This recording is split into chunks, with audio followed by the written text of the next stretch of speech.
مولانا روم اپنی حکایت میں کچھ یوں بیان کرتے ہیں کہ ایک نوجوان کسائی اپنی کسی پڑوس کی لڑکی کے عشق میں مبتلا ہو گیا۔ لڑکی کے گھر والوں نے کسی کام سے لڑکی کو ایک دوسری بستی میں بھیجا۔ کسائی کو علم ہوا تو وہ بھی اس کے پیچھے پیچھے چل پڑا اور دل میں گناہ کا ارادہ کر کے اس لڑکی پر اظہار کیا۔ لڑکی جو کہ خدا ترس اور پارسا تھی تو اس نے کہا، اس میں تیرے لیے بھی خیر ہے اور میرے لیے بھی خیر۔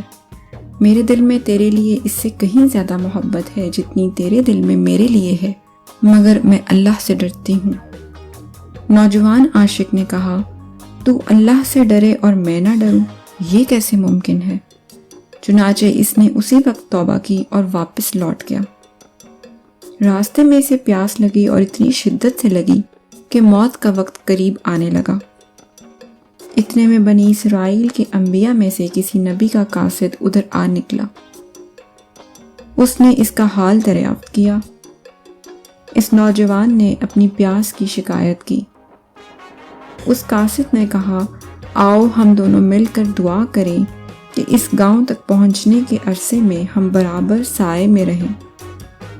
کسائی نے کہا، میرے پاس کوئی نیک عمل نہیں ہے جس کے واسطے سے میں دعا مانگوں، اس لیے تم مانگو۔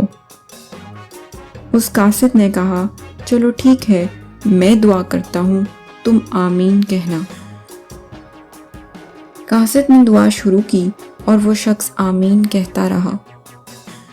اتنے میں یکایک ایک ابر کا ٹکڑا ان دونوں کے سروں پر آ کر سایہ فگن ہو گیا اور انہوں نے سفر شروع کیا۔ منزل پر پہنچنے کے بعد جب وہ ایک دوسرے سے جدا ہونے لگے تو ابر کا ٹکڑا کسائی کے ساتھ ساتھ ہو لیا۔ قاصد نے اس سے کہا کہ تیرا خیال یہ تھا کہ تیرے پاس کوئی نیک عمل نہیں ہے، اسی لیے میں نے دعا کی تھی اور تو نے صرف آمین کہی تھی۔ اب میں یہ دیکھتا ہوں کہ ابر کا وہ ٹکڑا جو ہم دونوں پر سایہ کیے ہوا تھا تیرے ساتھ ساتھ چلا جاتا ہے، اس کی کیا وجہ ہے؟ مجھے اپنے بارے میں صحیح صحیح بتاؤ۔